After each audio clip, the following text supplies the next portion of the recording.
أشهد أن لا إله إلا الله وحده لا شريك له وأشهد أن محمدا عبده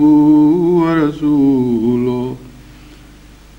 أما بعد فأعوذ بالله من الشيطان الرجيم بسم الله الرحمن الرحيم الحمد لله رب العالمين الرحمن الرحيم مالك يوم الدين إياك نعبد وإياك نستعين اهدنا الصراط المستقيم صراط الذين أنعمت عليهم غير المغضوب عليهم ولا الضالين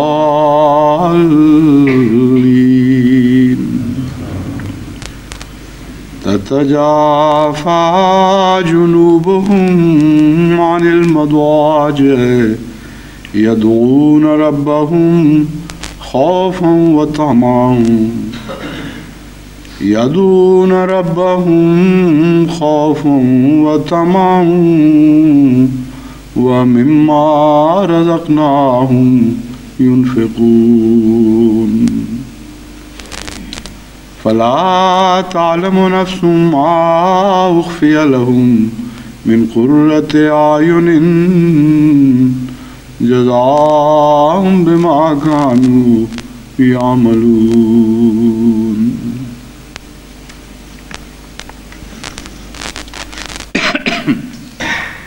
تقویٰ کا مضمون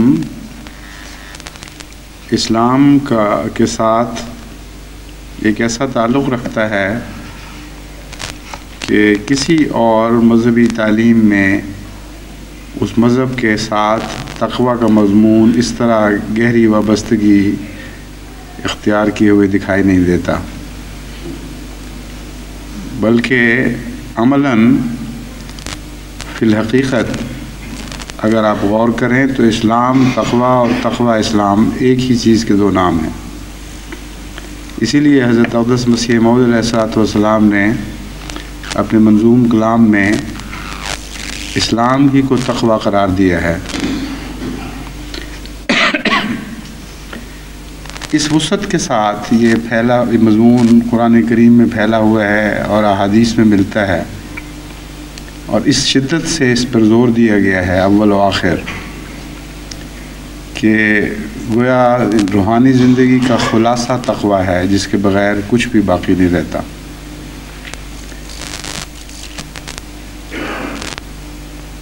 گزشتہ خطبے میں میں نے بھی تقویٰ کی طرف توجہ دلائی تھی، پھر مجھے خیال آیا کہ جماعت احمدیہ میں مختلف قوموں سے شامل ہونے والے لوگ ہیں جن کے پس منظر میں تقویٰ کی وہ تعریف نہیں ہے جو ہم لوگوں نے بچپن سے سنی، نہ وہ تعلیمی پس منظر ہے ان کا جس سے ان کو تقویٰ کے معنی کی زیادہ گہرائی سے سمجھ آ سکے۔ اور جماعت احمدیہ چونکہ ایک پھیلنے والی جماعت ہے اور ہر روز آگے بڑھ رہی ہے اور ہر سمت وسعت پذیر ہے، اس لیے دن بدن نئی نئی قوموں سے نئے نئے مذاہب سے لوگ احمدیت میں داخل ہوتے چلے جا رہے ہیں، اور اللہ تعالیٰ کے فضل اور احسان کے ساتھ موجودہ دور میں اب ہمارے لیے یہ آسان ہو گیا کہ کیسٹس کے ذریعے ان تک اپنی آواز ایک ہفتے کے اندر پہنچا دیں، خواہ وہ دنیا میں کہیں بھی موجود ہوں۔ اس لیے اب خطبات کو یہ اہمیت حاصل ہو گئی ہے کہ عالمی جو ایک بھائی چارہ اسلام پیدا کرنا چاہتا ہے جسے قرآن کریم اخوہ کا نام دیتا ہے. مومنین جو ہیں وہ اخوہ ہیں، ایک بھائی کی طرح ہیں یا بھائیوں کی طرح ہیں. اس مضمون پر حضرت خلیفۃ المسیح ثالث رضی اللہ تعالیٰ عنہ نے بھی بہت توجہ فرمائی، اور خصوصیت کے ساتھ اس وحدت ملی کو مد نظر رکھتے ہوئے آپ نے اس بات پر زور دیا کہ آئندہ جو ہمارا جشن منایا جائے گا اس میں اس بات کی طرف خصوصیت سے توجہ دی جائے کہ ایک عالمی اسلامی برادری وجود میں آئے جس کے نقش و نگار باہم ایک دوسرے سے اس طرح ملتے ہوں کہ ہر دیکھنے والے کو ایک ہی قوم دکھائی دے. اور یہ تبھی ممکن ہے کہ سب میں تقوی قدر مشترک بن جائے، کیونکہ تقوی کے سوا کچھ اور چیز بھی اگر آپ قدر مشترک کے طور پر اختیار کرنا چاہیں گے تو اس سے کوئی اور عالمی برادری تو وجود میں آ جائے گی، لیکن مسلم عالمی برادری اس سے وجود میں نہیں آئے گی. ایک ہی چیز ہے جو قدر مشترک ہے ہر مومن کے درمیان، ہر مسلم کے درمیان، اور وہ تقوی ہے. اور اگر تقوی رنگ پکڑ جائے اور تقوی کا رنگ انسانی زندگی کے ہر پہلو پر غالب آ جائے تو ہر دیکھنے والا ایسے متقیوں کو اپنے سے ایک الگ قوم کے طور پر دیکھے گا، اور جو دوسرے رنگ و نسل کے امتیاز ہیں وہ تقوی کے غلبے کے نیچے بالکل دب کے مٹتے چلے جائیں گے، بلکہ مٹ جائیں گے.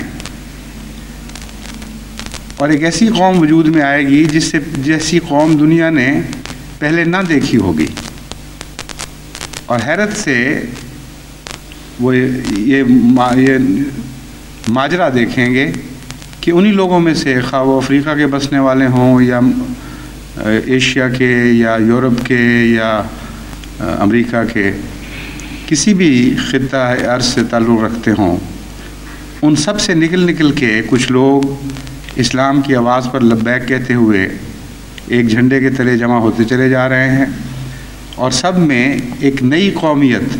ابھر رہی ہے، نئی قومیت وجود پا رہی ہے،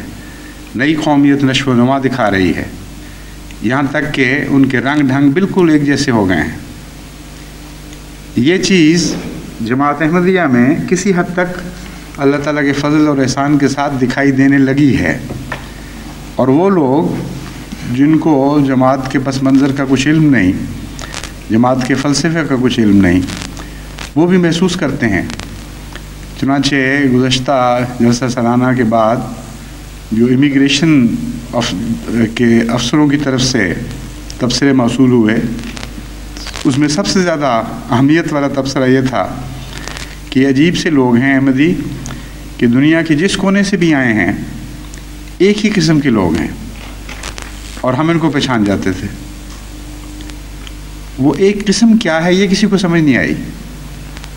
کیسے ایک قوم بن سکتی ہے افریقہ سے آنے والے لوگوں کی، اور پاکستان سے آنے والوں کی، اور چین سے آنے والوں کی، اور امریکہ سے اور جاپان سے، عرضی کے مختلف ممالک سے آنے والوں کی. وہ کیا چیز ہے جس نے ایک قوم بنا دیا،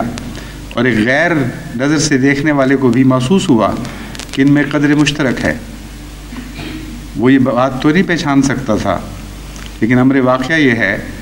کہ تقوی ہی وہ قدر مشترک ہے جو جماعت احمدیہ کو ایک قوم کے طور پر دنیا کے سامنے پیش کر رہی ہے.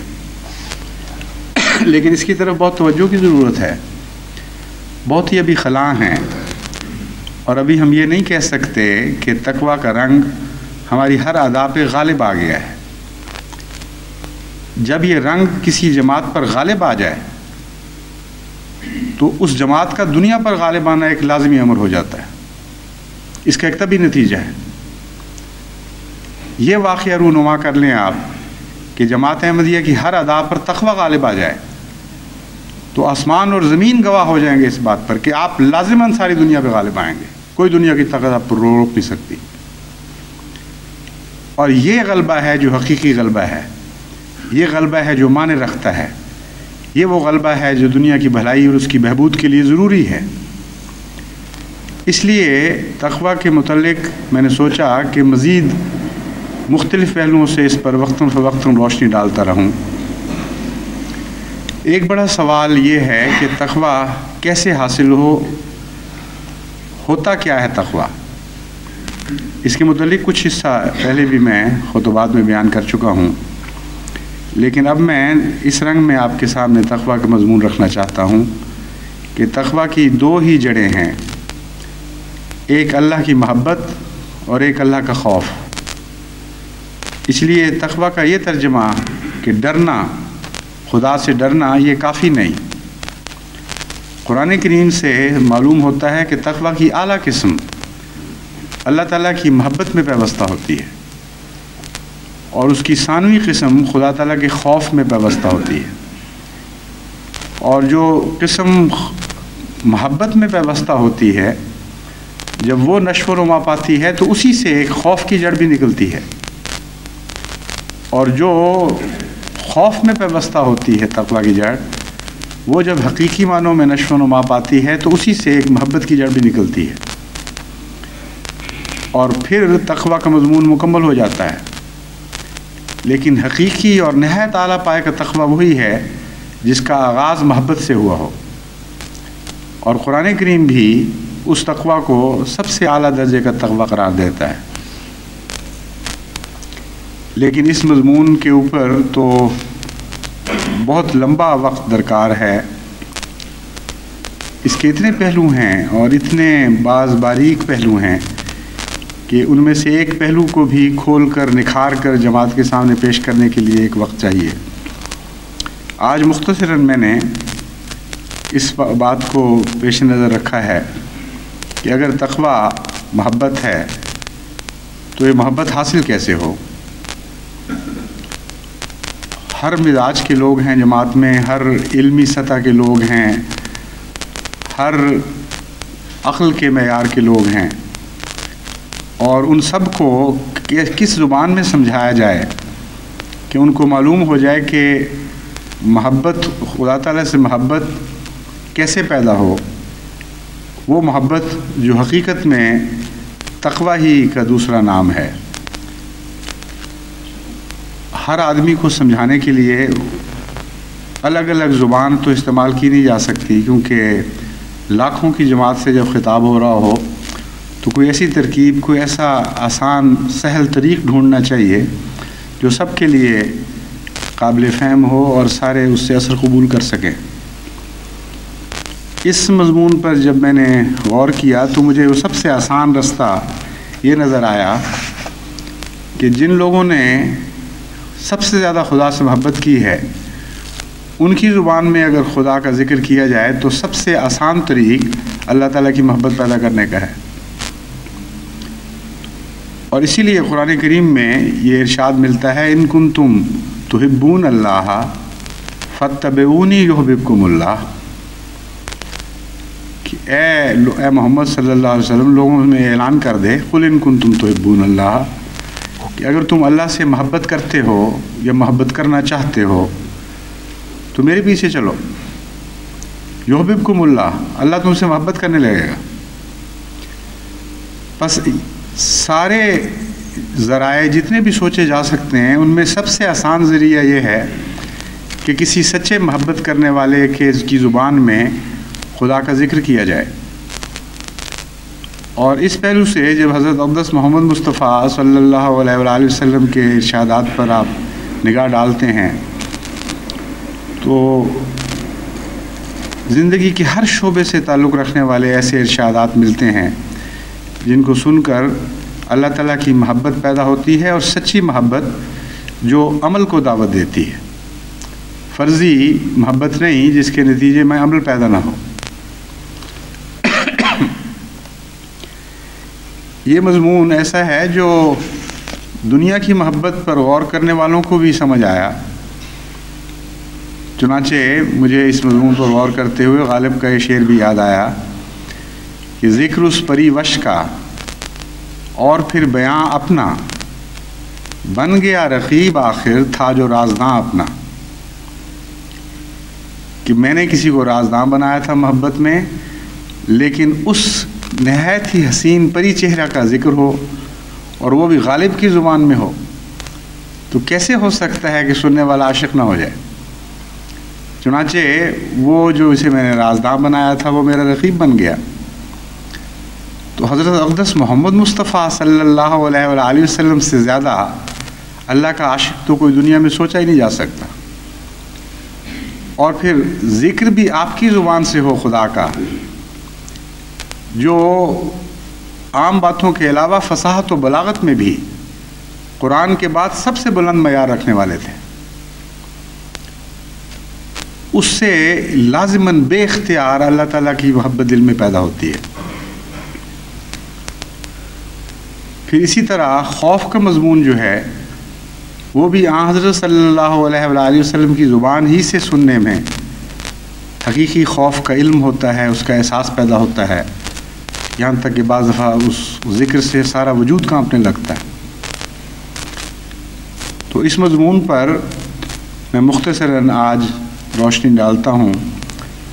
اور پھر حضرت اقدس مسیح موعود علیہ الصلوۃ والسلام نے بھی آپ سے سن کر خدا کا ذکر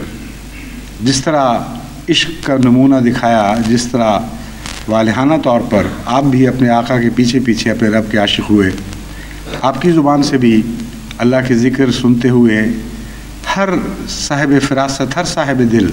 اس یقین سے بھر جاتا ہے کہ سچے عشق کے سوا یہ کلام جاری نہیں ہو سکتا، اور یہ ایسا کلام ہے جو جاری ہو تو سچا عشق بھی پیدا کرتا ہے، دل سے نکلتا ہے، دل میں اثر کرتا ہے، دل کی گہرائی میں ڈوب جاتا ہے۔ حضرت صلی اللہ علیہ وآلہ وسلم نے خدا تعالیٰ کا مختلف رنگ میں ذکر فرمایا ہے، کبھی اس کے جلال کا ذکر، کبھی اس کے جمال کا ذکر، کبھی اس کی رحمت اور بخشش کا ذکر، اور کبھی دعاؤں کے ذریعے اللہ تعالیٰ سے قرب کے طریق سکھائے۔ غرضی کے زندگی کے ہر پہلو پر حضرت اقدس محمد مصطفیٰ صلی اللہ علیہ وآلہ وسلم کا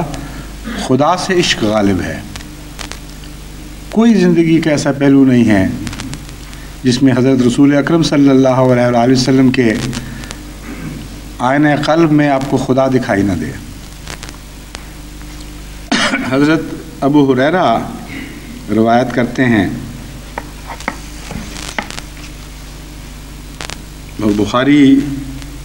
کتاب التوحید سے یہ روایت لی گئی ہے کہ آن حضرت صلی اللہ علیہ وآلہ وسلم نے اپنے رب کی طرف سے ہمیں یہ بات بتائی۔ اسے حدیث قدسی کہا جاتا ہے، جب یہ کہا جائے کہ رسول اکرم صلی اللہ علیہ وآلہ وسلم نے کوئی بات بتائی اور واضح فرما دیا کہ مجھے خدا نے یہ بات بتائی ہے، تو چونکہ روایت خدا تک جا پہنچتی ہے اس لیے اسے حدیث قدسی کہتے ہیں۔ آپ نے فرمایا کہ اللہ تعالیٰ فرماتا ہے، میرا بندہ گناہ کرتا ہے اور پھر دعا مانگتا ہے کہ اے اللہ میرے گناہ بخش دے۔ اس پر اللہ تعالیٰ فرماتا ہے، میرے بندے نے ناسمجھی سے گناہ تو کیا لیکن اس کے علم میں ہے کہ اس کا ایک رب ہے جو گناہ بخشتا ہے، اور چاہے تو پکڑ بھی لے۔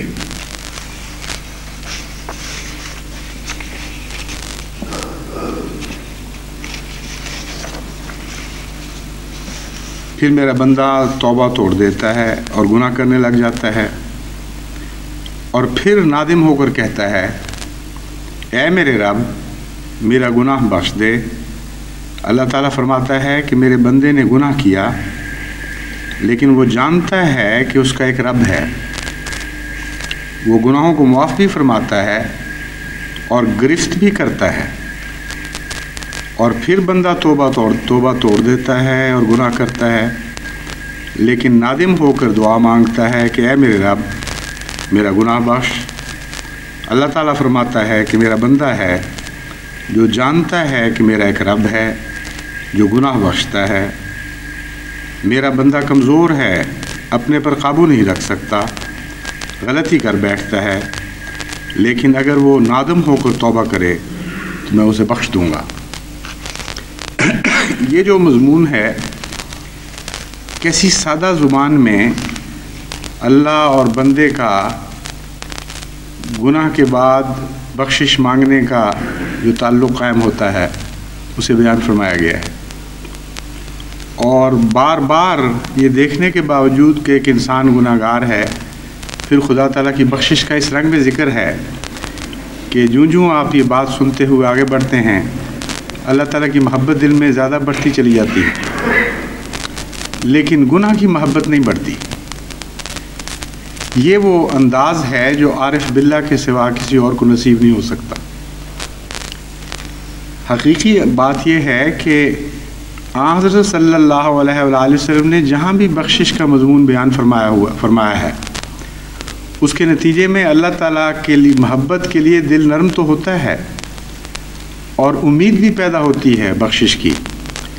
لیکن گناہوں کے کی محبت دل میں پیدا نہیں ہوتی. اور اگر بخشش کا مضمون گناہوں کی محبت بھی ساتھ پیدا کر دے یا ان پر دلیری پیدا کر دے تو پھر وہ بخشش کا مضمون نہیں ہے. چنانچہ حضرت صلی اللہ علیہ وآلہ وسلم نے مختلف مواقع پر اس توازن کو قائم فرمایا اور ایسے حیرت انگیز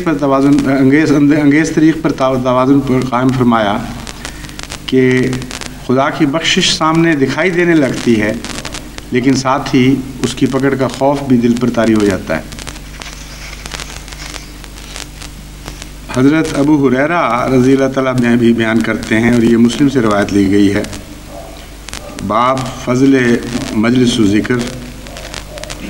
کہ حضرت صلی اللہ علیہ وسلم نے فرمایا اللہ تعالیٰ کے کچھ بزرگ فرشتے گھومتے رہتے ہیں اور انہیں ذکر کی مجالس کی تلاش رہتی ہے. جب وہ کوئی ایسی مجلس پاتے ہیں جس میں اللہ تعالیٰ کا ذکر ہو رہا ہو تو وہاں بیٹھ جاتے ہیں اور پروں سے اس کو ڈھانپ لیتے ہیں. ساری فضا ان کے سایہ برکت سے معمور ہو جاتی ہے. جب لوگ اس مجلس سے اٹھ جاتے ہیں تو وہ بھی آسمان کی طرف چڑھ جاتے ہیں. وہاں اللہ تعالیٰ ان سے پوچھتا ہے، حالانکہ وہ سب کچھ جانتا ہے، کہاں سے آئے ہو؟ وہ جواب دیتے ہیں، ہم تیرے بندوں کے پاس سے آئے ہیں جو تیری تسبیح کر رہے تھے، تیری بڑائی بیان کر رہے تھے، تیری عبادت میں مصروف تھے اور تیری حمد میں رطب اللسان تھے اور تجھ سے دعائیں مانگ رہے تھے. اس پر اللہ تعالیٰ فرماتا ہے کہ وہ مجھ سے کیا مانگتے ہیں؟ اس پر فرشتے عرض کرتے ہیں کہ وہ تجھ سے تیری جنت مانگتے ہیں. اللہ تعالیٰ اس پر کہتا ہے، کیا انہوں نے میری جنت دیکھی ہے؟ فرشتے کہتے ہیں، اے میرے رب، انہوں نے تیری جنت دیکھی تو نہیں. اللہ تعالیٰ فرماتا ہے، ان کی کیا کیفیت ہوگی اگر وہ میری جنت کو دیکھ لیں؟ پھر فرشتے کہتے ہیں، وہ تیری پناہ چاہتے ہیں. اللہ تعالیٰ اس پر کہتا ہے کہ وہ کس چیز سے میری پناہ چاہتے ہیں؟ فرشتے اس پر جواب دیتے ہیں، تیری آگ سے پناہ چاہتے ہیں. اللہ تعالیٰ فرماتا ہے، کیا انہوں نے میری آگ دیکھی ہے؟ فرشتے کہتے ہیں، دیکھی تو نہیں. اللہ تعالیٰ فرماتا ہے، ان کا کیا حال ہو اگر وہ میری آگ کو دیکھ لیں. کیسا حسین توازن ہے ان دو چیزوں کے درمیان، اور کیسے پیار سے جس طرح بچے کو کوئی لوریاں دے رہا ہو، اس طرح حضرت اقدس محمد مصطفیٰ صلی اللہ علیہ وسلم اپنے رب کا ذکر فرماتے ہیں. پھر فرشتے کہتے ہیں، وہ تیری بخشش طلب کرتے تھے. اس پر اللہ تعالیٰ کہتا ہے، میں نے انہیں بخش دیا اور انہیں وہ سب کچھ دیا جو انہوں نے مجھ سے مانگا، اور میں نے ان کو پناہ دی جس سے انہوں نے میری پناہ طلب کی. اس پر فرشتے کہتے ہیں،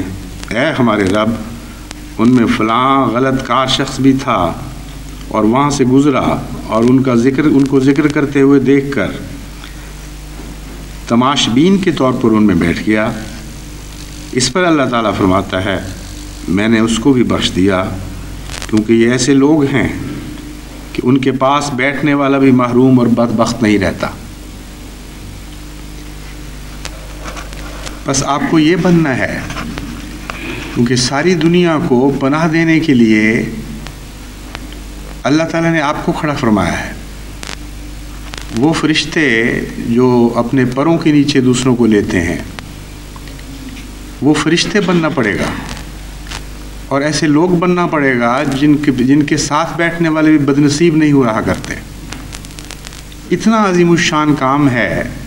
ساری دنیا کو امن دینا اور سکون عطا کرنا اور طمانینت بخشنا اور خدا کی رحمت تلے لے آنا، کہ اس کے لیے سوائے اس کے کہ آپ خدا کی محبت میں ڈوب جائیں اور کوئی حل نہیں ہے. اس کا ذکر اس طرح کریں جس ذکر پر خدا کی نظر پڑتی ہے.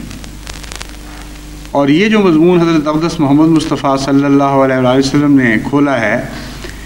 اس میں یہ بات بہت ہی پیاری اور دل نشین ہے. فرماتے ہیں اللہ کو پتہ ہے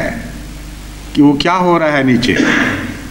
اللہ خوب جانتا ہے کہ اس کے بندے کیا کیا باتیں کر رہے تھے، کیا ان پر گزری، کیا ان کے دل کے اندر تھا، لیکن پھر بھی پوچھتا ہے. اس سے پتہ چلتا ہے کہ خدا کو آپ سے محبت ہے، خدا کو اپنے بندوں سے محبت ہے. یہ مضمون کی طرز بتا رہی ہے کہ خدا کو جب تک اپنے بندوں سے پیار نہ ہو وہ اس قسم کی بات کر نہیں سکتا. اپنے روزمرہ کی زندگی کے تجربے میں دیکھیں، بسا اوقات کسی بچے سے پیار ہو، کسی دوست سے تعلق ہو، کسی بیوی کو خاوند سے ہو، خاوند کو بیوی سے ہو، یا بہن کو بھائی سے ہو، یا بھائی کو بہن سے. جب بھی وہ اس دیش سے آتا ہے جہاں وہ اس کا پیارا رہتا ہو، تو انسان ان باتوں کے علم کے باوجود جو وہاں ہو رہی ہوں، بار بار پوچھتا ہے کہ وہ کیا کر رہے تھے، کیسے تھے، کیا حال تھا. اور بعض دفعہ ایک بات سننے کے باوجود پھر دہراتا ہے، اور پھر سننے کے باوجود پھر سوال دہراتا ہے. تو یہ خالص محبت کی ادا ہے، جس کی طرف حضرت رسول اکرم صلی اللہ علیہ وسلم نے یہ کہہ کر اشارہ فرما دیا کہ خدا کو علم تو ہے کہ کیا تھا اور کیا ہو رہا ہے، لیکن وہ اس ذکر میں لذت پاتا ہے کہ اس طرح میرے کچھ بندے بیٹھے ہوئے میرا ذکر کر رہے ہیں، وہ اس سے پیار کا اظہار کر رہے ہیں. تو اگر خدا آپ سے پیار کرتا ہے اپنے بندوں اور غلاموں کے طور پر، تو اس سے بڑھ کے محبت کا محرک اور کوئی نہیں ہو سکتا. حقیقت یہ ہے کہ محبت پیدا کرنے کے لیے سب سے زیادہ قوی محرک حسن اور پھر اس کے بعد محبت ہے. خالی حسن محبت اگر پیدا کرتا بھی ہے تو وہ مستقل حیثیت کی محبت نہیں ہوتی. جو محبت سب سے زیادہ گہری اور سب سے زیادہ قوی ہے وہ محبت کے نتیجے میں پیدا ہوتی ہے. اس لیے حضرت صلی اللہ علیہ وآلہ وسلم نے اس مضمون کی طرف اشارہ فرما دیا کہ تم تو ان خوش نصیبوں میں سے ہو جن سے خدا پیار کرتا ہے، اور ان کے پیار کے نتیجے میں ان کی باتیں پوچھتا ہے اور ان کا ذکر کرنا پسند فرماتا ہے.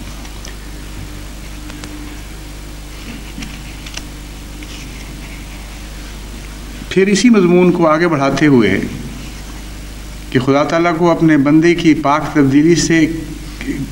کیسا لطف آتا ہے، کیسا وہ حظ محسوس فرماتا ہے کہ میرا ایک بندہ کھویا ہوا بندہ مجھے واپس مل گیا. حضرت صلی اللہ علیہ وآلہ وسلم ایک مسافر کی اور ایک گمشدہ اونٹ کی مثال دیتے ہیں. فرماتے ہیں کہ اللہ تعالیٰ اپنے بندے کی توبہ پر اس شخص سے بھی زیادہ خوش ہوتا ہے جس کو یہ حادثہ پیش آیا ہو کہ جنگل بیابان میں اس کی اونٹنی گم ہو گئی ہو، حالانکہ اس پر اس کا سارا کھانا اور پانی اور ساز سامان لدا ہوا ہو. اب بیابان میں خصوصاً عرب کے صحرا یا ریگستانوں میں جہاں درجہ حرارت دن کے وقت 140 تک بھی پہنچ جاتا ہے، اس صحرا کا تصور باندھیں اور ایک مسافر کسی درخت کی چھاؤں تلے سستانے کے لیے ٹھہرا ہو، اور تھوڑی دیر کے لیے اس کی آنکھ لگ جائے. وہ جب آنکھ کھولے تو پتہ لگے کہ اونٹنی اس کا ساز و سامان لے کر، اس کا پانی، اس کا کھانا لے کر غائب ہو گئی ہے. کیسی اس کی حالت ہوتی ہوگی. فرمایا کہ اسی حالت اور پریشانی میں وہ لیٹ جائے اور تھک کر اسے نیند کا جھونکا آ جائے اور جب اچانک آنکھ کھلے تو دیکھے کہ وہ اونٹنی اس کے سامنے کھڑی ہے. فرمایا جتنا مزہ اس شخص کو آتا ہے اس اونٹنی کو دیکھ کر، جتنا لطف وہ محسوس کرتا ہے، اس سے زیادہ خدا اپنے توبہ کرنے والے بندے کے واپس آنے پر محسوس فرماتا ہے. اب آن حضرت صلی اللہ علیہ وسلم کے منہ سے یہ ذکر سن کر کون ہے جو اپنے رب کا عاشق نہ ہو جائے؟ حیرت ہے وہ خالق، وہ مالک، اس کے سامنے ایک انسان کی اور ایک گناہ گار انسان کی پھر حیثیت ہی کیا ہے؟ ایک بالکل ذرہ لا شے ہے، اور اس کے متعلق خدا تعالیٰ کی یہ طلب، یہ انتظار کہ یہ توبہ کر کے واپس آ جائے، کتنا حیرت انگیز مضمون ہے، کتنا گہرا عشق کا مضمون ہے. اس کے بعد پھر یہ اس مضمون کے بعد پھر وہ حدیثیں گناہ کی جرت کیسے دلا سکتی ہیں جہاں اللہ تعالیٰ فرماتا ہے کہ پھر وہ میں توبہ کرتا ہے، گناہ کرتا ہے، پھر میں اسے معاف کر دیتا ہوں. کہاں معافی، کہاں یہ کہ خدا منتظر ہو اور توبہ کر کے ہمیشہ کے لیے اس کی گود میں ان بندہ آ جائے. زمین آسمان کا فرق ہے ان دو باتوں میں. اس لیے حضرت اقدس محمد مصطفیٰ صلی اللہ علیہ وآلہ وسلم جہاں گناہ گاروں کے لیے ایک امید کی کھڑکی کھولتے تھے، ایک امید کی کرن ان کے لیے ان کے دلوں پر پڑتی تھی رسول اکرم صلی اللہ علیہ وسلم کے پیار کے اور رحمت کے نتیجے میں،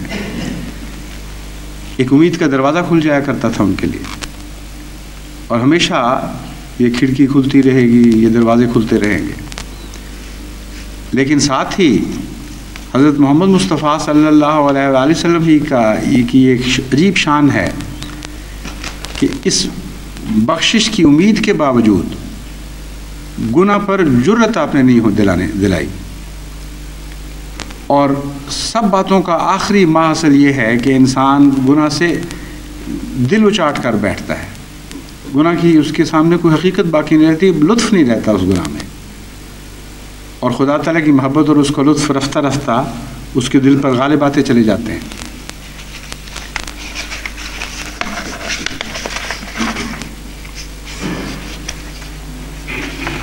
پھر حضرت صلی اللہ علیہ وآلہ وسلم نے خدا تعالیٰ کی محبت اور رحمت کے حصول کے لیے جو تمنا دلوں میں پیدا کی ہے مختلف ذرائع سے، وہ بھی ایک بڑا وسیع مضمون ہے. حضرت صلی اللہ علیہ وآلہ وسلم ایسے رنگ میں اپنے رب کا ذکر فرماتے ہیں، اس کی بخشش کا، روز جزا کا، کہ اس کے نتیجے میں اللہ تعالیٰ کی رحمت کے حصول کی تمنا بے اختیار دل میں پیدا ہونی شروع ہو جاتی ہے. اور پھر بعض دفعہ اس رنگ میں ہیبت بھی پیدا فرمائی ہے. ہیبت، خدا تعالیٰ کی ہیبت کا تصور باندھا ہے اس طرح کہ جو رہا سہا گناہ کا جذبہ یا گناہ کی لذت کا تعلق ہے، وہ بھی اس ہیبت کے نیچے آ کے بالکل جل کے خاکستر ہو جاتا ہے. لیکن یہ تبھی ہو سکتا ہے اگر بار بار حضرت رسول اکرم صلی اللہ علیہ وآلہ وسلم کے ارشادات کا مطالعہ کیا جائے، آپ کی سیرت پر غور کیا جائے، آپ کے ارشادات میں ڈوب کر حضرت صلی اللہ علیہ وآلہ وسلم کے تجارب میں حصہ پایا جائے، حضرت صلی اللہ علیہ وآلہ وسلم کے ارشادات میں ڈوب کر، جو میں نے کہا کہ آپ کے تجارب سے میں حصہ پایا جائے. اس وجہ سے کہ حضرت رسول اکرم صلی اللہ علیہ وآلہ وسلم کا کوئی بھی ارشاد نہیں ہے جو تجربے پر مبنی نہ ہو. عام انسانوں کے جو ارشادات ہیں ان میں ایک بھاری حصہ سماعی ہوتا ہے، نیکوں سے باتیں سنی ہوئی ہیں، صاحب تجربہ لوگوں سے باتیں سنی ہوئی ہیں، بعض لوگ اس کے نتیجے میں مجلسیں سجاتے ہیں اور بہت پرلطف مجلسیں سجاتے ہیں. لیکن اگر آپ غور کریں، یا خدا بہتر جانتا ہے ان کے دل کا حال، بسا اوقات ایسا بھی ہوتا ہوگا کہ ان کی اکثر باتیں کھوکھلی اور دوسروں کی سنی ہوئی باتیں ہیں، اور تجربے کے طور پر ان کو ان میں سے کوئی بھی نصیب نہیں ہوا، کچھ بھی نصیب نہیں ہوا. اس لیے یہ ایک بہت ہی نمایاں فرق ہے جو رسول اکرم صلی اللہ علیہ وآلہ وسلم کی احادیث اور آپ کے کلام کو سنتے ہوئے آپ کے پیش نظر رہنا چاہیے کہ آن حضرت صلی اللہ علیہ وآلہ وسلم جو کچھ فرماتے ہیں اس کا لطف سماعی نہیں ہونا چاہیے، اس کا لطف صرف ذہنی نہیں ہونا چاہیے، اس کے اندر ڈوب کر آپ کے تجربے سے لذت پانی چاہیے، اور اس تجربے کی لگن دل میں پیدا ہونی چاہیے، تاکہ ہم بھی ان رستوں سے چلیں، ان رستوں پر چلیں جن رستوں کی یہ خوبصورت فضا ہے، ہم بھی اس سمندر میں غوطہ لگائیں جس سمندر میں غوطہ لگا کر خدا کی محبت کا لطف آتا ہے۔ یہ وہ مضمون ہے جس کو مد نظر رکھتے ہوئے ہمیں آن حضرت صلی اللہ علیہ وسلم کے ارشادات پر غور کرتے رہنا چاہیے۔ آپ فرماتے ہیں جس دن اللہ تعالیٰ کے سائے کے سوا کوئی سایہ نہیں ہوگا، اس دن اللہ تعالیٰ 7 آدمیوں کو اپنے سایہ رحمت میں جگہ دے گا۔ اول امام عادل، کہ وہ شخص جسے خدا نے امام بنایا ہو یا دنیا کی بھی سرداری دی ہو، وہ عدل سے کام لے۔ دوسرے وہ نوجوان جس نے اللہ تعالیٰ کی عبادت کرتے ہوئے جوانی بسر کی ہو۔ اب ان سب جوڑوں میں آپ کو ایک خاص حکمت کی بات نظر آئے گی، یہ کوئی اتفاقاً جوڑ نہیں بنائے گئے۔ اس سے آپ کو معلوم ہوگا کہ آن حضرت صلی اللہ علیہ وسلم کا ہر کلام اور آپ کے کلام کا ہر حصہ گہری حکمتوں پر مبنی ہوتا تھا۔ امام جو بن جائے، حاکم بن جائے، وہ اگر عدل نہ کرے تو اس کو کوئی دنیا میں پوچھنے والا نہیں ہوتا۔ اس لیے وہ شخص جو عدل کرتا ہے، وہ شخص اگر عدل کرتا ہے جس کے اوپر پوچھنے والا ہو، تو اس کے عدل کا وہ مقام نہیں ہے، اس کے عدل کا وہ مرتبہ نہیں۔ لیکن جب وہ شخص عدل کرے جس سے اوپر انسانوں میں سے کوئی اس سے پوچھنے والا نہ ہو، تو اس کے عدل کا ایک خاص مقام اللہ کی نظر میں پیدا ہو جاتا ہے، اور وہ اس سے خاص رحمت کا سلوک فرمائے گا۔ یہ حضرت محمد مصطفیٰ صلی اللہ علیہ وسلم کا پیغام ہے۔ اور پھر اکثر بوڑھوں کو آپ عبادت کرتے ہوئے دیکھیں گے، کیونکہ دنیا کی اکثر لذتیں ویسے ہی ختم ہو چکی ہوتی ہیں، اور خالی بیٹھ کے جو بور ہونا ہے، اپنی زندگی بڑے کڑے حال میں گزارنی ہے، اس سے پھر وہ سوچتے ہیں کہ کیوں نہ پھر عبادت کی جائے۔ تو کہتے ہیں دمیں واپسی برسر راہ ہے عزیزو اب اللہ ہی اللہ ہے، یعنی خدا صرف واپسی کے لیے رہ گیا ہے، اس سے پہلے خدا کا کوئی ذکر ہی نہیں تھا، کوئی ضرورت ہی کوئی نہیں تھی۔ تو آن حضرت صلی اللہ علیہ وسلم اسی مضمون کو کھولتے ہیں، فرماتے ہیں دمیں واپسی کا اللہ تو کوئی حقیقت نہیں رکھتا، آغاز سفر کا خدا ہے، اگر تم اس کو پکڑو گے تو وہ تمہیں پھر واپسی وقت تک کبھی نہیں چھوڑے گا، پھر تمہارا دم واپسی مقبول ہوگا۔ اس لیے وہ جو جوانی میں خدا کی عبادت سیکھتے ہیں، خدا کی عبادت کرتے ہیں اور وفا کے ساتھ اس عبادت پہ قائم رہتے ہیں، دم واپسی تو کیا، خدا قیامت تک کے دن تک ان کو یاد رکھتا ہے، اور جب کوئی سایہ اور میسر نہیں آئے گا، اس وقت خدا کا سایہ ان کو میسر آئے گا۔ یہ ہے حضرت اقدس محمد مصطفیٰ صلی اللہ علیہ وآلہ وسلم کا انداز نصیحت، جس کے ساتھ گوند گوند کے گھونٹ گھونٹ جرہ جرہ اللہ تعالیٰ کی محبت پلائے چلے جاتے ہیں۔ فرمایا تیسرے وہ آدمی جس کا دل مسجدوں کے ساتھ لگا ہوا ہے، اور مسجدوں کے ساتھ دل لگے ہوئے کی آپ حدیثوں میں مطالعہ کریں تو آن حضرت صلی اللہ علیہ وسلم کے متعلق ہی روایتیں آتی ہیں۔ بسا اوقات آن حضرت صلی اللہ علیہ وسلم اپنا ذکر فرماتے ہیں اور نام نہیں لے رہے ہوتے، اور بعض جگہ پھر جس طرح کہتے ہیں نا کوئی پکڑا جاتا ہے، اس طرح پیار اور عشق کے انداز میں بھی آپ یہ کہہ سکتے ہیں کہ حضرت اقدس محمد مصطفیٰ صلی اللہ علیہ وسلم کے انکسار، یہ چھپنا دنیا کی نظر سے، یہ پکڑا جاتا ہے۔ چنانچہ ہمیں کثرت سے ایسی احادیث ملتی ہیں جن میں آن حضرت صلی اللہ علیہ وسلم کے متعلق ذکر ملتا ہے کہ آپ کا دل ہر وقت مسجد میں اٹکا رہتا تھا، اور حضرت مسیح موعود علیہ السلام نے بھی یہی گر آپ سے سیکھا، اور آپ کے متعلق بھی ہمیں پتہ چلتا ہے کہ بچپن ہی سے مسجد سے ایسا تعلق تھا کہ بسا اوقات وہ اسی صف پہ خدا کی عبادت کرتے کرتے نیند آ گئی اور مسجد کا خادم صف لپیٹتا تھا تو آپ کو بھی بعض دفعہ لپیٹ دیا کرتا تھا بیچ میں۔ تو عبادت کے بعد مسجد کا ذکر کیوں ہے؟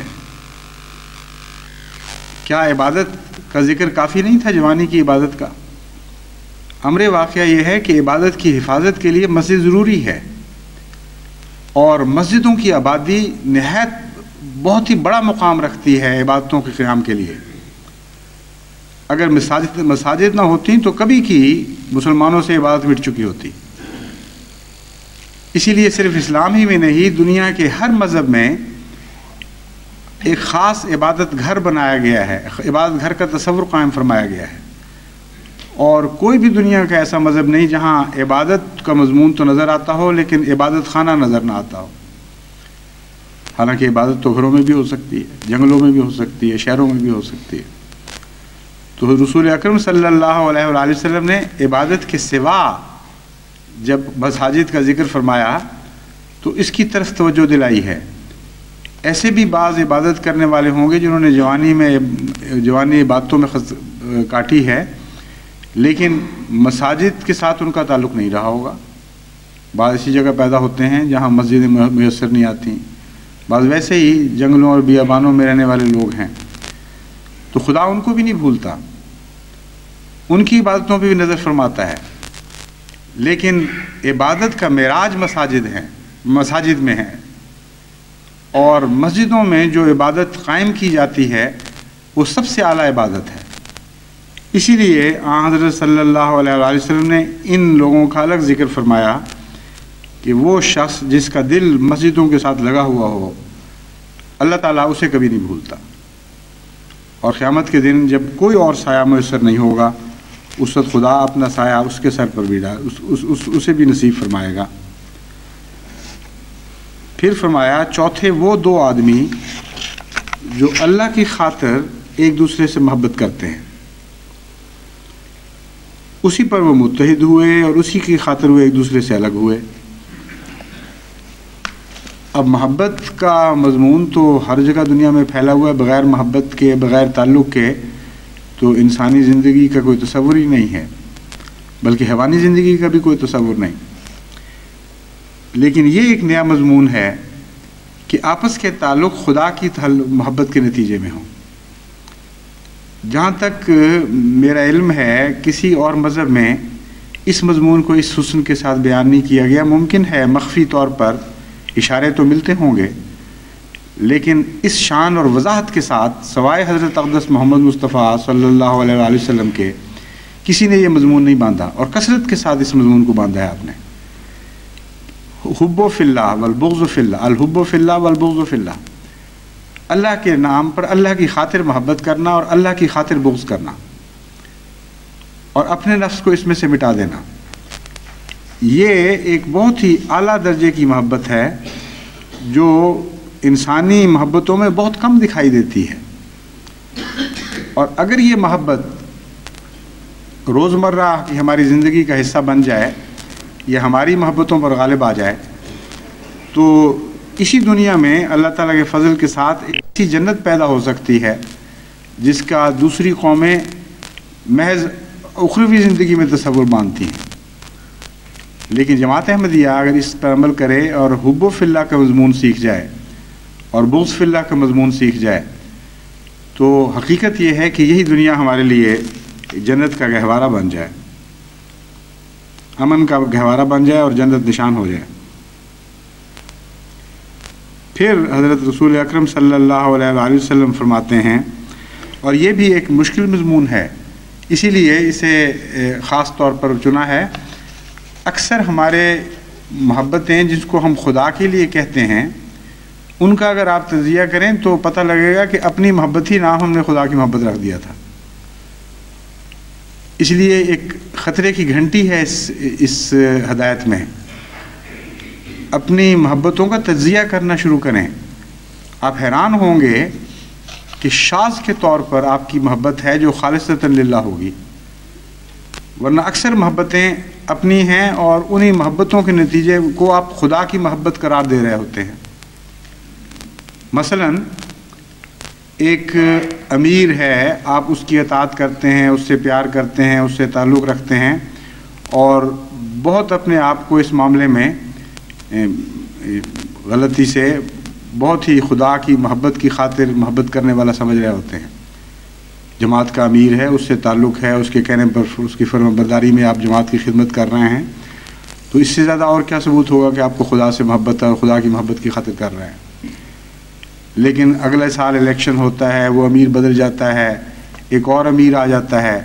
جسے آپ اپنے سے ادنا سمجھ رہے ہیں، ایک اور امیر آ جاتا ہے جس کی عادات آپ کو پسند نہیں ہے، تو اچانک آپ اس کے خلاف پروپیگنڈا شروع کر دیتے ہیں، کہتے ہیں یہ ویسا نہیں ہے، پہلا امیر کہاں اور یہ امیر کہاں، اس میں تو وہ خصال ہی، وہ خصلتیں ہی نہیں جس کے نتیجے میں انسان ان کی پیروی کرے۔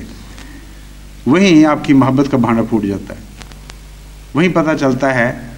کہ جتنے سال بھی آپ نے اس امیر سے محبت کی، اس کی اطاعت کی، اس کی خاطر جماعت کی خدمت کی، وہ سارے نفس کی محبت تھی، خدا کی محبت کا اس میں کوئی بھی دخل نہیں تھا۔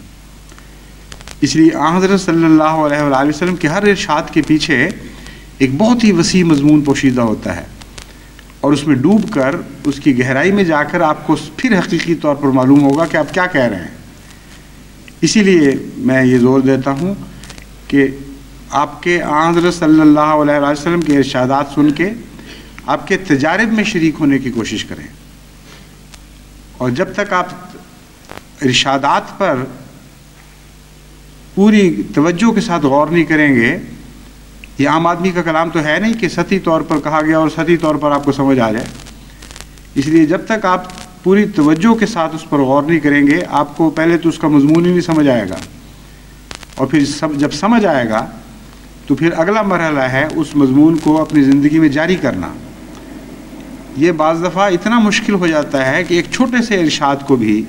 انسان اپنی زندگی میں جاری کرتے ہوئے بڑی دقتیں محسوس کرتا ہے۔ اب یہی مسئلہ ہے مثلا للہ الحب فی اللہ۔ بڑے وسیع تجربے کے بعد میں آپ کو بتاتا ہوں کہ ابھی تک ہماری جماعتیں تقویٰ کے اس معیار پہ پوری نہیں آئیں۔ بہت شاذ جماعتیں ہیں جن کے متعلق پورا اطمینان ہے، خالصتاً للہ محبت ہے اور خالصتاً للہ بغض ہے، لیکن بہت سی جماعتیں ہیں جہاں ایک عنصر ہر وقت موجود رہتا ہے، جن کی محبت کبھی کبھی بظاہر خدا کی محبت دکھائی دے رہی ہوتی ہے، لیکن پھر دوسرے دفعہ کسی اور موقع پر ان کی محبت کا راز بھانڈا پھوٹ جاتا ہے یا اس کے راز کھل جاتا ہے، اور اس وقت معلوم ہوتا ہے کہ نہیں، ان کی محبت تو انسانی محبت تھی، یوں ہی خدا کے نام پر چل رہی تھی۔ اگر جماعت اس مضمون کو سمجھ جائے تو ایک ایسا حیرت انگیز مضبوط نظام ابھرے دنیا میں کہ اس میں کوئی دشمن کبھی رخنہ نہ ڈال سکے۔ تو کتنی چھوٹی سی بات ہے، لیکن اس چھوٹی سی بات کے اندر بھی قوموں کی زندگی اور ان کی بقا کا راز ہے، روحانی قوموں کی زندگی اور ان کی بقا کا راز ہے۔ پھر فرمایا وہ پاک باز مرد جس کو خوبصورت عورت اور با اقتدار عورت نے بدی کی طرف بلایا ہو، لیکن اس نے کہا کہ میں اللہ تعالیٰ سے ڈرتا ہوں۔ عام حالات میں حسن کی کشش کا مقابلہ کرنا ایک بڑا ہی مشکل کام ہے، لیکن رسول اکرم صلی اللہ علیہ وآلہ وسلم کی شان دیکھیں، اس کے ساتھ با اقتدار کا لفظ داخل فرما دیا۔ با اقتدار تو اگر بدصورت بھی ہو تو انسانی فطرت یہ ہے کہ اسے تعلق باندھنے کے لیے ہاتھ بڑھاتا ہے۔ بعض دفعہ اعلیٰ نسب کی خاطر نہایت ہی منحوس اور بدصورت عورتوں کو بھی انسان قبول کر لیتا ہے، خاندان اونچا ہے، مقام اونچا ہے، مرتبہ اونچا ہے۔ تو اب دیکھیں آزمائش کے مقام کو کہاں تک رسول اکرم صلی اللہ علیہ وسلم نے پہنچا دیا۔ فرمایا حسین عورت ہو اور پھر با اقتدار ہو، وہ بلا رہی ہو، اور پھر انسان کہے کہ نہیں میں نے یہ کام نہیں کرنا، ایسے شخص کو بھی خدا پھر کبھی نہیں بھولتا، اور قیامت کے دن اس کے اوپر خدا کی رحمت کا سایہ ہوگا۔ اس میں دراصل سورہ یوسف کا خلاصہ بیان فرما دیا ہے، ایک چھوٹے سے فقرے میں روح بیان کر دی ہے حضرت یوسف کی نیکی کی۔ عام لوگ اس بات کو نہیں سمجھ سکتے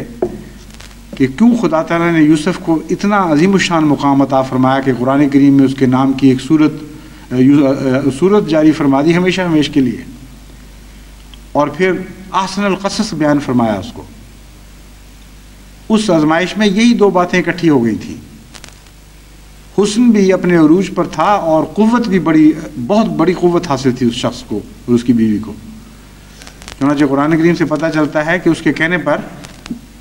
سارے شہر کی معزز عورتیں حاضر ہوئی ہیں شوق کے ساتھ، اور اس کے کہنے میں چلنے والی تھی وہ۔ تو معلوم ہوتا ہے کہ وہ محض ایک عام بیوی نہیں تھی افسر کی، بلکہ با اقتدار بیوی تھی۔ بعض عورتیں اپنے افسروں کے ذریعے حکومت کر رہی ہوتی ہیں،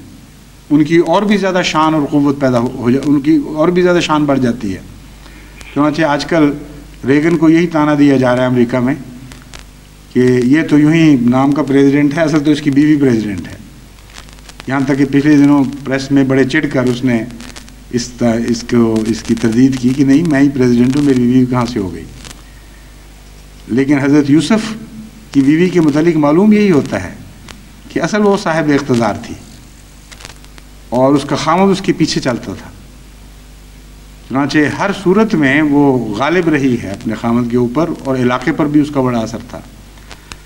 تو آپ نے نام تو نہیں لیا، لیکن یوسفی شان کا خلاصہ بیان فرما دیا ہے کہ پاک باز مرد جس کو خوبصورت اور با اقتدار عورت نے بدی کی طرف بلایا اور پھر اس نے اس کا انکار کیا۔ چھٹے وہ سخی جس نے اس طرح پوشیدہ طور پر اللہ تعالیٰ کی راہ میں صدقہ دیا کہ اس کی بائیں ہاتھ کو بھی خبر نہ ہوئی اس کے دائیں ہاتھ نے کیا خرچ کیا۔ اب صدقے کے مضمون میں بھی ہمارے بے شمار نیک خرچ جو نیکی کے نام پر ہم کرتے ہیں، اور بسا اوقات ان کے پیچھے دل کا جذبہ بھی شامل ہوتا ہے، یعنی ریا کی خاطر نہیں کر رہے ہوتے، دل ایک خاص جذبے سے متاثر ہو جاتا ہے، کسی غربت سے، کسی کی تکلیف سے درد مند ہو جاتا ہے،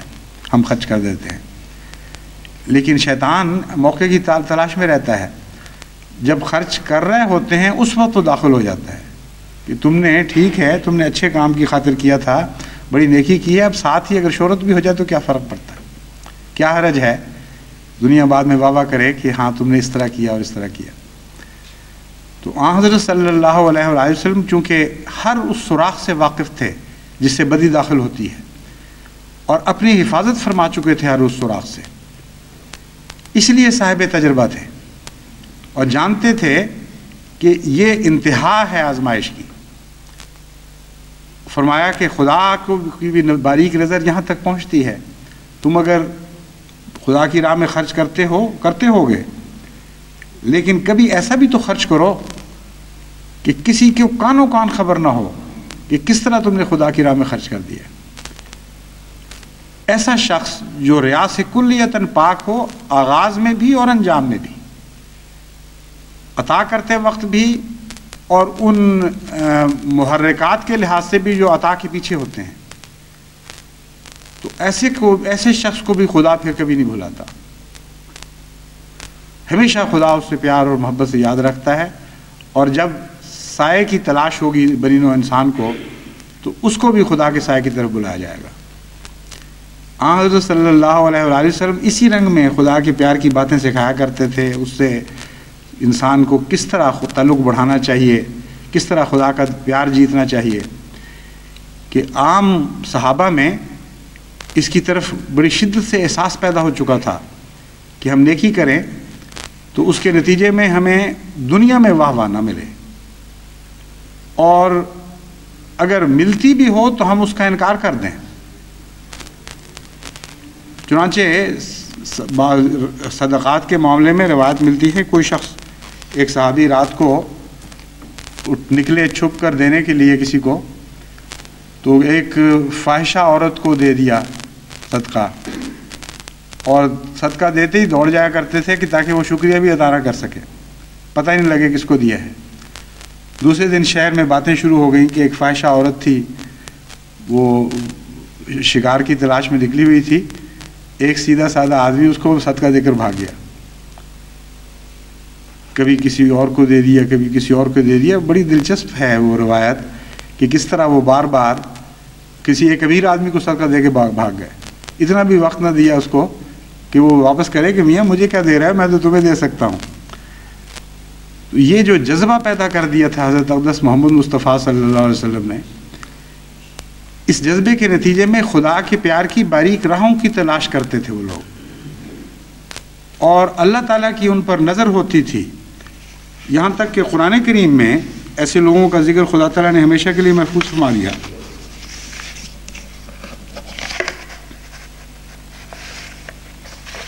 انہوں فرماتا ہے وہ وَيُطْعِمُونَ الطَّعَامَ عَلَىٰ حُبِّهِ مِسْكِينًا وَيَتِيمًا وَأَسِيرًا، کہ دیکھو محمد مصطفیٰ صلی اللہ علیہ وآلہ وسلم نے کیسے کیسے اشاق پیدا کیے ہیں. یُطْعِمُونَ الطَّعَامَ عَلَىٰ حُبِّهِ، وہ محض اللہ کی محبت کی خاطر یتیم مسکینوں کو بھی کھانا کھلاتے ہیں، یتیموں کو بھی کھانا کھلاتے ہیں، اسیروں کو بھی کھانا کھلاتے ہیں. اس کا عموماً یہ ترجمہ کیا جاتا ہے کہ کھانے کی محبت پر، کہ جب کھانا کم ہو اور غربت ہو اس کے باوجود دیتے ہیں. یہ بھی اس کا مطلب صحیح ہے، کیونکہ قرآن کریم کی دوسری آیت سے اس مضمون کو بھی تقویت ملتی ہے، لن تنالوا البر حتی تنفقوا مما تحبون، کہ تم اعلیٰ درجے کی نیکی نہیں پا سکتے جب تک کہ اس وقت اس مال میں سے خدا کے لیے خرچ نہ کرو جس مال سے تمہیں محبت ہے، یعنی اس کی کمی محسوس کر رہے ہو یا بہت ہی زیادہ قدر و قیمت محسوس کر رہے ہو. تو یہ مضمون بھی درست ہے، لیکن اسی آیت سے اگلی آیت یہ بھی بتا رہی ہے کہ اللہ حبہ سے مراد ہے اللہ کی محبت کی خاطر، محض خدا کی محبت کی خاطر. یعنی ان کا خرچ محض اپنے جذبات کی بنا پر نہیں بلکہ اللہ تعالیٰ کی محبت کے نتیجے میں ہوتا تھا. انما نطعمکم لوجہ اللہ لا نرید منکم جزاء ولا شکورا. وہ جو نیکی کا خرچ ہے جس کی جڑیں انسانی دل کی تحریک میں ہوتی ہیں، اس کے نتیجے میں طبعاً انسان جزا اور شکر چاہتا ہے، اور اسی لیے آپ دیکھیں گے کہ جتنا زیادہ کوئی احسان کرتا ہے اتنی زیادہ توقع رکھتا ہے کہ کوئی احسان مند ہو. لیکن قرآن کریم نے اور اس کی روشنی میں حضرت اقدس محمد مصطفیٰ صلی اللہ علیہ وآلہ وسلم نے مومن کی زندگی کا ہر پہلو خدا کی محبت کی طرف موڑ دیا، اور انسانی فطرت سے گویا جڑیں نکال کر، جس طرح پنیری لگانے والا ایک دوسری زمین میں پنیری لگاتا ہے، اس طرح خدا کی محبت میں ہر انسانی سکون اور ہر انسانی حرکت کی پنیری لگا دی. وہ روزمرہ خرچ کرنے والے آپ کو دکھائی دیں گے جو بسا اوقات آپ سے بہت زیادہ خرچ کرتے ہوئے دکھائی دیں گے، لیکن ان کے خرچ کے محرکات اور ان کی وجوہات اور خرچ کے بعد کے ان کے انداز اور ان کی توقعات اور. لیکن محمد مصطفیٰ صلی اللہ علیہ وآلہ وسلم نے جو سوسائٹی پیدا کی، ان کے متعلق خدا گواہی دے رہا ہے کہ دل کے جذبات کے ساتھ انہوں نے اپنی نیکیوں کا تعلق توڑ کے خدا کی محبت میں ان کی جڑیں گاڑ دی. ہر چیز پر خدا کی محبت غالب آ گئی تھی. فرمایا وہ پھر کہتے ہیں انما نطعمکم لوجہ اللہ، ہم تمہیں بتا رہے ہیں ہمارا تم پر کوئی احسان نہیں. کہیں سادگی سے یہ نہ سمجھ لینا کہ تم ہمارے احسان کے نیچے آ گئے ہو. لا نرید منکم جزاء ولا شکور، انما نطعمکم لوجہ اللہ، اللہ کے چہرے کی خاطر ہم کر رہے ہیں، اس کے پیار کی خاطر کر رہے ہیں. اس لیے ہماری جزا وہ دے گا، وہ ہم سے پیار کرے گا، تم پر ہمارا کوئی احسان نہیں. نہ ہم تم سے کوئی جزا چاہتے ہیں، نہ تم سے کوئی شکر چاہتے ہیں. بس حضرت صلی اللہ علیہ وآلہ وسلم نے پوشیدہ صدقے کے اوپر زور دے کر اس مضمون کو کھول دیا ہے کہ فطرت سے یہ ممکن، انسانی فطرت سے یہ ممکن ہی نہیں ہے کہ وہ بے مقصد نیکی کرے.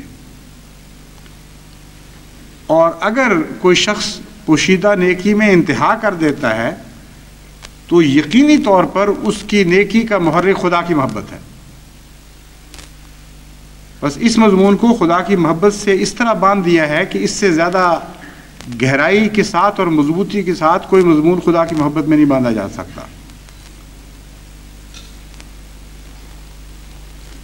مائیں تو کہتی ہیں ستے پتر دا منہ کی چومنا، یعنی فائدہ کیا؟ ماں کو پیار بے ساختہ ہوتا ہے، وہ چاہتی ہے بیٹے سے پیار کرے، تو کہتی ستے پتر دا کی منہ چومنا، یعنی جو سویا ہوا بیٹا ہے اس کا پیار کرنے کا کیا فائدہ، آگے سے پتہ ہی نہ لگے اس کو کیا ہو رہا ہے. تو ایسی کایا پلٹ دی حضرت محمد مصطفیٰ صلی اللہ علیہ وآلہ وسلم نے کہ منہ چومنے کے لیے پتر کو پہلے سڑانے لگے. جب ان کی آنکھیں بند ہو جاتی تھیں، جب وہ غافل ہو جاتے تھے، پتہ نہیں لگتا تھا کہ کون منہ چوم رہا ہے، تب خدا کے نام پر وہ ان کے منہ چومتے تھے، ان غریبوں کو سینے سے لگاتے تھے. کیسی عظیم الشان کایا پلٹی ہے. اور خالصتاً یہ اللہ تعالیٰ کی محبت کے نتیجے میں حسن پیدا ہوا ہے، ورنہ ہو ہی نہیں سکتا کسی سوسائٹی میں ایسا عظیم الشان حسن. پھر فرمایا 7ویں وہ مخلص جس نے خلوت میں اللہ کو یاد کیا اور اس کی محبت اور خشیت سے اس کی آنکھوں سے آنسو جاری ہو گئے. کوئی دیکھنے والا نہیں، کچھ نہیں، اکیلے میں اللہ یاد آیا، اس کے پیار کی باتیں یاد آئیں اور اس کی آنکھوں سے آنسو جاری ہو گئے. حضرت صلی اللہ علیہ وآلہ وسلم فرماتے ہیں کہ اس کو بھی خدا کبھی نہیں بھولے گا، اور قیامت کے دن جب کوئی اور سایہ نہیں ہوگا، خدا کی رحمت کا سایہ اس کے سر کو بھی ڈھانپ لے گا. بس اگر تقویٰ سیکھنا ہے تو حضرت محمد مصطفیٰ صلی اللہ علیہ وآلہ وسلم سے سیکھیں. اور تقویٰ کی سب سے اعلیٰ اور سب سے زیادہ حسین صورت وہی صورت ہے جو محبت الہی کے ساتھ تعلق رکھتی ہے. وہ محبت الہی اور تقویٰ ایک ہی چیز کے دو نام بن جاتے ہیں. اس مضمون پر انشاءاللہ تعالی بقیہ حصہ آئندہ خطبے میں بیان کروں گا، کیونکہ یہ ہے بہت ہی پیارا اور بہت ہی بنیادی اور اہم مضمون ہے. اور میں چاہتا ہوں کہ 100 سالہ جشن سے پہلے جماعت تقویٰ سے اس قدر ایسی حسین اور مزین ہو چکی ہو کہ سجی ہوئی دلہن کی طرح جو اپنے حسن کے عروج پر ہو اور پھر سجائی گئی ہو، اس طرح اگلی صدی میں داخل ہو رہی ہو. خدا کرے کہ ایسا ہی ہو.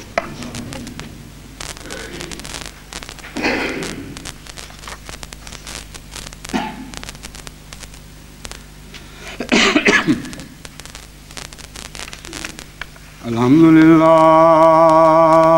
نحمدہ ونستعینہ ونستغفرہ ونؤمن بہ ونتوکل علیہ ونعوذ باللہ من شرور انفسنا ومن سیئات اعمالنا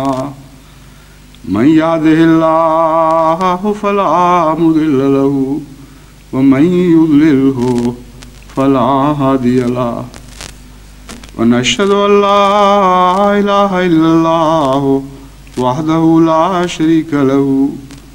ونشهد أن محمدا عبده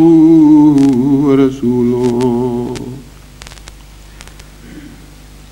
بعض احباب کی اور بعض خواتین کی، بعض نوجوانوں کی پچھلے ایک ہفتے کے اندر وفات ہوئی ہے. ان کی نماز جنازہ غائب کے لیے درخواست کی گئی ہے. جمعے کے بعد انشاءاللہ ہم نماز جنازہ غائب پڑھیں گے. سب سے پہلے ملک محمد خان صاحب جوئیہ موسی تھے، بھان ضلع خوشاب میں صدر جماعت تھے، اور ہمارے شیر دل مجاہد اللہ کے فضل سے کلمہ طیبہ اور کلمہ شہادہ کے لیے عظیم قربانی کرنے والے جہانگیر محمد صاحب جوئیہ کے نانا تھے. ان کی وفات کی اطلاع ملی ہے. جہانگیر محمد صاحب جوئیہ نے درخواست کی ہے کہ ان کے لیے ان کی نماز جنازہ غائب پڑھائی جائے. پھر ہمارے ایک بڑے مخلص خاندان کے فرد شیخ محمد اقبال صاحب، جو شیخ محمد حنیف صاحب کوئٹہ کے بھائی تھے، اور شیخ کریم بخش صاحب جو کوئٹہ کی جماعت کے پہلے امیر رہے ہیں، اور حضرت مسلم موعود کے ساتھ ان کا بہت ہی عشق کا گہرا تعلق تھا. اس لحاظ سے ان کی شخصیت ہمارے بچپن میں ہمارے ذہنوں میں نقش رہی، جو خاص فدائی ہوتے تھے ان میں سے تھے وہ، اور اسی لیے ان کی اولاد میں بھی یہی جذبہ آگے ورثے میں جاری رہا۔ تو یہ بھی دل کا غالباً حملہ ہوا ہے، ابھی اچانک ان کی وفات کی اطلاع ملی۔ پھر مرزا انور بیگ صاحب ابن مرزا محمد جمیل بیگ صاحب، یہ حضرت مسلم موعود کے ڈرائیور ہوا کرتے تھے، ضلع لاہور کے رہنے والے تھے۔ ہمارے عبدالرزاق منگلہ مربی سلسلہ کے خسر بھی تھے،